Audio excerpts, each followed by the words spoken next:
മാന്യ പ്രേക്ഷകർക്ക് എൻ്റെ പ്രണാമം. കുറച്ചു കാലങ്ങൾക്ക് മുമ്പ് കേംബ്രിഡ്ജ് യൂണിവേഴ്സിറ്റിയിലേക്കും ഓക്സ്ഫോർഡ് യൂണിവേഴ്സിറ്റിയിലേക്കും പോകാനൊരു ഭാഗ്യം കിട്ടിയിരുന്നു. ജീവിതത്തിലൊരാഗ്രഹമായിരുന്നു, കേംബ്രിഡ്ജിൽ പോകണം, അവിടുത്തെ അധ്യാപകരെ കാണണം, ഓക്സ്ഫോർഡിൽ പോകണം, അവിടുത്തെ അധ്യാപകരെ കാണണം. ഓക്സ്ഫോർഡിൽ ഒരു മലയാളി ഉണ്ടായിരുന്നതുകൊണ്ട് വൈസ് ചാൻസലറെ വരെ കാണാൻ സാധിച്ചു.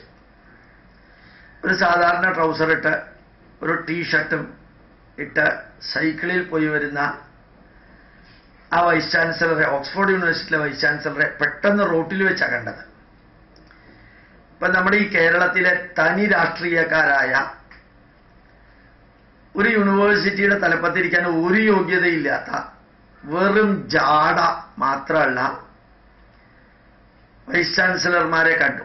രാഷ്ട്രീയക്കാരെ അപ്പോയിന്റ് ചെയ്തിട്ട് മനുഷ്യരെ ഡിസപ്പോയിന്റ് ചെയ്യുന്ന ആ രാഷ്ട്രീയക്കാരെ ആയ വൈസ് ചാൻസലർമാരെ കണ്ടപ്പോൾ ഈ വൈസ് ചാൻസലറെ കണ്ടപ്പോഴും ആ വ്യത്യാസം തന്നെയായിട്ട് മനസ്സിലായി.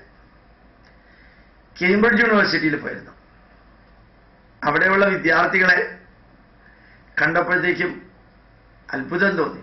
സൗത്ത് കൊറിയയിൽ നിന്നും ജപ്പാനിൽ നിന്നുള്ള വിദ്യാർത്ഥികളാണ് ഏറ്റവും കൂടുതൽ അവിടെയുള്ളത്.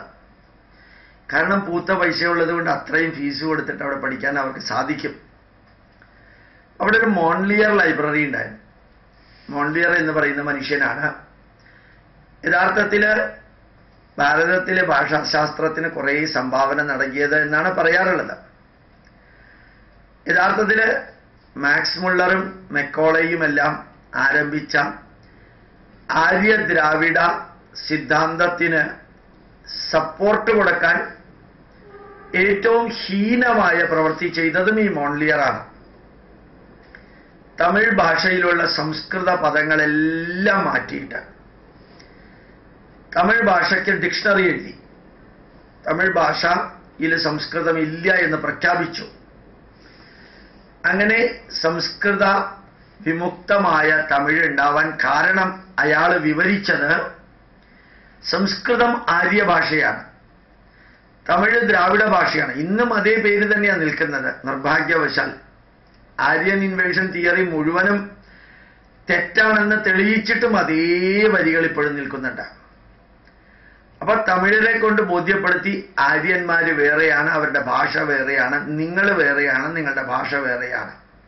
അങ്ങനെ തമിഴിലുള്ള സംസ്കൃത പദങ്ങളെല്ലാം മാറ്റി ഭാഷയെപ്പോലും ദ്രാവിഡ ആര്യ ഭാഷയാക്കി മാറ്റി നമ്മുടെ മനസ്സിലൊരു 150 വർഷത്തെ ഈ വിഘടിത ഭാവമുണ്ടാക്കിയത് ഈ മോൺലിയറാണ്. ആ മോൺലിയർ ലൈബ്രറിയിലേക്ക് ഞങ്ങൾ പോയപ്പോൾ അവിടെ കാണാനും കേൾക്കാനും സാധിച്ചത് 10,000കണക്കിന് ഇന്ത്യൻ താളിയോല ഗ്രന്ഥങ്ങൾ ആ ലൈബ്രറിയുടെ നിലവറയിൽ വളരെ ലോ ടെമ്പറേച്ചറിൽ ചീത്തയാവാത്ത വിധത്തിൽ സൂക്ഷിച്ചിരിക്കുന്നു. വലിയൊരു വിഭാഗം റിസർച്ചേഴ്സ് ഇന്ത്യയിൽ നിന്ന് പോയവരുൾപ്പെടെ, പ്രത്യേകിച്ച് തിരുപ്പതി യൂണിവേഴ്സിറ്റിയിൽ നിന്ന് പോയവരുൾപ്പെടെ ആ താളിയോല ഗ്രന്ഥങ്ങളിലുള്ള ഓരോന്നും ട്രാൻസ്ലേറ്റ് ചെയ്തിട്ട് അതിലെ കണ്ടന്റുകൾ കമ്പ്യൂട്ടറൈസ് ചെയ്യുക, താളിയോല ഗ്രന്ഥങ്ങൾ പ്രൊട്ടക്റ്റ് ചെയ്യാനുള്ള സ്കാൻഡ് കോപ്പീസ് കമ്പ്യൂട്ടറിൽ സൂക്ഷിക്കുക. ആ സ്കാൻഡ് കോപ്പികൾ ആർക്കെങ്കിലും വേണമെങ്കിൽ 50 പൗണ്ട് ചാർജ് ചെയ്തിട്ട് അവർക്ക് കൊടുക്കാം. ഭാരതത്തിലെ താളിയോല ഗ്രന്ഥങ്ങളുടെ കോപ്പി വിറ്റിട്ട് 50 പൗണ്ട് വെച്ചിട്ട് അവർ ഹ്യൂജ് പൈസ ഉണ്ടാക്കാം. 10-40 കപ്പലുകളിൽ ആണ് ഇവിടെ നിന്ന് മാനുസ്ക്രിപ്റ്റുകൾ കൊണ്ടുപോയത് എന്ന് എഴുതിയത് വായിക്കുകയുണ്ടായി. അപ്പോ ഒരു വ്യക്തി വിചാരിച്ചപ്പോൾ ഭാരതത്തെ രണ്ടായിട്ട് തിരിക്കാൻ സാധിച്ചു. ആര്യൻ ഇൻവേഷൻ തിയറി ഉണ്ടാക്കിയത് മാക്സ് മുള്ളറാണ്. കേംബ്രിഡ്ജ് യൂണിവേഴ്സിറ്റിയിൽ ലോർഡ് മെക്കോളയുടെ നിർദ്ദേശപ്രകാരം ഉണ്ടാക്കി. പിന്നീട് നമ്മുടെ നെഹ്റുവും ആ കുടുംബവും എല്ലാം അതിന് സപ്പോർട്ട് ചെയ്യുന്ന വിധത്തിലായിരുന്നു എല്ലാ പ്രസംഗങ്ങളുമെല്ലാം.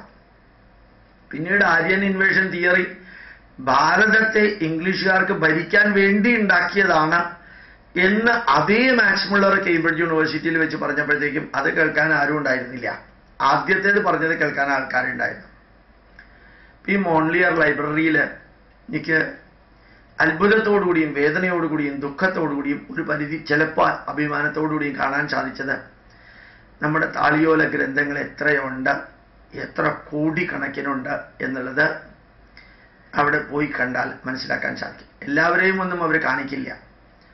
എങ്കിലും അവിടത്തുകാരനായിട്ടുള്ള ഒരു പ്രൊഫസർ കൂടെ ഉണ്ടായിരുന്നതുകൊണ്ട്, ഒരു ഡോക്ടർ കൂടെ ഉണ്ടായിരുന്നതുകൊണ്ട് കുറച്ച് കാണാൻ സാധിച്ചു.